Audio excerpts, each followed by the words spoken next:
नमस्कार। आज आंखें बहुत नम हैं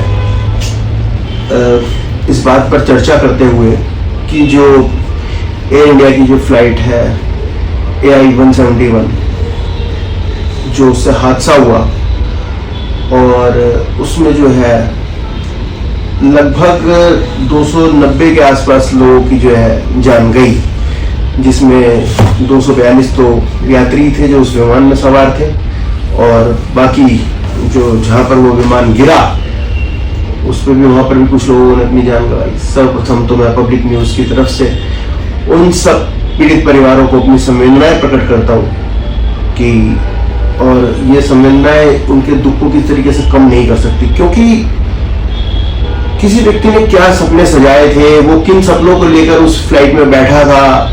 किसी को अपनी बहन से मिलने जाना था, किसी को अपनी बेटी से मिलने जाना था। जैसा कि पता चला कि गुजरात के पूर्व मुख्यमंत्री विजय रूपाणी जी अपनी बेटी से मिलने वहां जा रहे थे।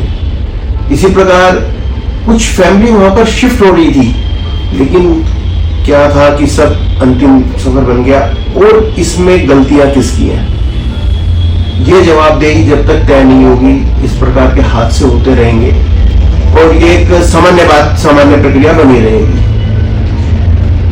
आज जब हम एक पैसा खर्च करके अपना जीवन उन एजेंसीज के हाथ में सौंप देते हैं जिनका काम हमारे सारे सुरक्षा मापदंडों को तय करना है, देखना है, जांच करना है, लेकिन वो जब अपने कार्य को पूर्ण रूप से नहीं करते हैं तो उसका शिकार हम लोग होते हैं, एक आम आदमी होता है।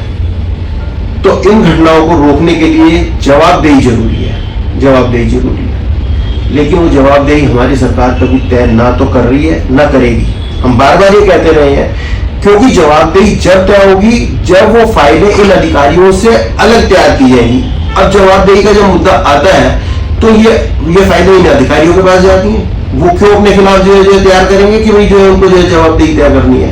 लेकिन सरकार की इतने मंत्री जितनी काबिलियत होती है वो इस बात को समझ नहीं पा रहे कि उन्हें ऐसा करना चाहिए कि भाई जो मतलब कि किसी बाहर की एजेंसी को जो है तैयार करें और वो एजेंसी जो है इनकी रिस्पॉन्सिबिलिटीज को तय करे। 12 जून 2025 को दोपहर के समय अहमदाबाद एयरपोर्ट से उड़ान भरने वाला एयर इंडिया का ये विमान लंदन की ओर रवाना होता है और कुछ क्षण भरों में जो है शिकार हो जाता है एक हादसे का, और जिसमें सभी यात्री, जिसमें से केवल एक यात्री जीवित बचता है, अपनी जान गंवा देते हैं इस हादसे में। विषय जानने का यह है कि हादसा हुआ कैसे, क्या चलिए बहुत डिटेल में जानकारी तो जो है उसका जब प्लेन का ब्लैक बॉक्स खुलेगा तब होगी, सब बातें तो रहेंगी, लेकिन यहाँ पर एक विषय जानने का ये है या समझने का ये है, क्या ये केवल एक तकनीकी त्रुटि थी या नियमित जांच में कुछ छूट गया। DGCA और एयरलाइंस की जिम्मेदारी कहाँ है। DGCA एयरलाइंस पर जिम्मेदारी डाल देगा, एयरलाइंस जो है अपना कुछ मुआवजा देकर इस बात से छूट जाएगी। क्या जिसके परिवार के लोग गए हैं क्या कोई मुआवजा उनकी पूर्ति कर सकता है? मेरे ख्याल तो कभी नहीं कर सकता। इतनी घनी आबादी के पास मेडिकल हॉस्टल क्या जो है मतलब कि इसमें एक अपनी खामी को प्रकट नहीं करता कि वहां पर ऐसा नहीं होना चाहिए था? क्या क्रू और टेक्निकल स्टाफ ने समय रहते सही कदम उठाया? DGCA, AAIB, UK, US, NTSB और बोइंग से जुड़ी जांच में जो भी लोग जुड़े हैं, ये सिर्फ एक प्लेन क्रैश नहीं था, ये 269 वो सपने थे जो टूट गए। इसमें कुछ ऐसे बच्चे थे जिन्होंने जिंदगी को देखा ही नहीं था और वो सब जो है चले गए, कुछ तकनीकी खामियों के कारण, कुछ जो है छोटी छोटी गलतियों के कारण, जिनको जो है दूर किया जाना एजेंसियों का काम है, लेकिन वो एजेंसियां समय रहते अपना काम नहीं करती। डॉक्टर कोनी व्यास पैसिफिक अस्पताल से अपना इस्तीफा देकर अपने पति प्रदीप जोशी और बच्चों के संग लंदन शिफ्ट हो रही थी। आज पूरी फैमिली इस हादसे का शिकार हो गई। राजस्थान के बांसवाड़ा का एक प्यारा सा परिवार जो कभी वापस नहीं आएगा। अरबा गांव की खुशबू कंवर शादी के बाद पहली बार अपने डॉक्टर पति से मिलने जा रही थी, लेकिन जब सब जो है उड़ान भरते ही सब कुछ छिन गया।